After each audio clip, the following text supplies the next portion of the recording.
ಎಲ್ಲರಿಗೂ ನಮಸ್ಕಾರ. ಸರೋಜ ಕಿಚನ್‌ಗೆ ಸ್ವಾಗತ. ನೀವು ನೋಡ್ತಾ ಇರೋದು ಅಳ್ಳಿಟ್ಟು. ಸಾಂಪ್ರದಾಯಿಕವಾಗಿ ಮಾಡೋದು ಹೇಗೆ ಅಂತ ನೋಡೋಣ.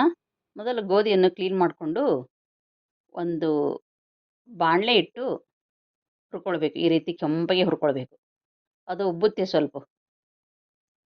ನೋಡಿ ಈ ರೀತಿ ಹುರ್ಕೊಂಡು ಏನಿಲ್ಲ 10ರಿಂದ 15 ನಿಮಿಷ ಹುರ್ಕೊಳ್ಬೇಕು. ಆಮೇಲೆ ಮಿಲ್ ಹಾಕ್ಸೋ ಬಂದಾಗ ಈ ರೀತಿ ಹಿಟ್ಟು ರೆಡಿ ಆಗುತ್ತೆ. ನಾನು ಈ ಲೋಟದಿಂದ 2 ಲೋಟ ಹಿಟ್ಟು ತೊಗೊಂಡಿದ್ದೀನಿ. ಅದನ್ನು ಜರಡಿ ಹಿಡ್ಕೊಳ್ಬೇಕು ಮೊದಲು. ಆಮೇಲೆ ಮನೆಯಲ್ಲಿರುವ ಡ್ರೈ ಫ್ರೂಟ್ಸ್ ಹುರ್ಕೊಳ್ಬೇಕು ತುಪ್ಪದಲ್ಲಿ.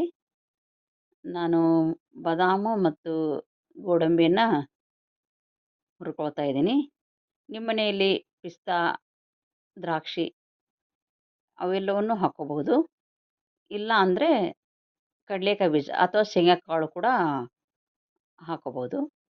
ಅದೇ ಬಾಣಲಿಗೆ ಹುರ್ಕೊ ತಗೊಂಡ ನಂತರ 2 ಲೋಟ ಹಿಟ್ಟಿಗೆ 2 ಲೋಟ ಬೆಲ್ಲ ತೊಗೊಂಡಿದ್ದೀನಿ. 1/4 ಲೋಟ ನೀರು ಹಾಕಿಬಿಟ್ಟು ಅದನ್ನು ಕರಗಿಸೋಕ್ಕೆ ಇಡ್ತಾ ಇದ್ದೀನಿ. ನೋಡಿ ಇದು ಈ ರೀತಿ ಕರಗಬೇಕು. ಪಾಕ ಏನು ಬರೋದು ಬೇಡ. ಕರಗದಾದ ಮೇಲೆ 1-2 ನಿಮಿಷ ಕುದಿಸಿದ್ರೆ ಸಾಕು. ಅದಕ್ಕೆ ಮುಂಚೆ ನಾವು ಕೊಬ್ಬರಿ ತುರಿಯನ್ನು ಒಣ ಕೊಬ್ಬರಿ ತುರಿ ಮಾಡಿಟ್ಕೊಳ್ಬೇಕು. ಏಲಕ್ಕಿಯನ್ನು ಪುಡಿ ಮಾಡಿಟ್ಕೊಳ್ಬೇಕು. ಆಮೇಲೆ ಕರಗಿಸಿದ ನೀರನ್ನು ಹಿಟ್ಟಿಗೆ ಹಾಕಿಬಿಟ್ಟು ಬಿಸಿ ಇರುತ್ತೆ, ಅದನ್ನು ಸ್ಪೂನಿಂದ ಕೈ ಆಡಿಸ್ಬೇಕು. ಮೊದಲು ಒಟ್ಟಿಗೆ ಎಲ್ಲವನ್ನೂ ಹಾಕ್ಕೊಡೋದು, ಸ್ವಲ್ಪ ಸ್ವಲ್ಪ ಹಾಕ್ಕೊಳ್ತಾ ಕಲಿಸ್ಕೊಳ್ಬೇಕು.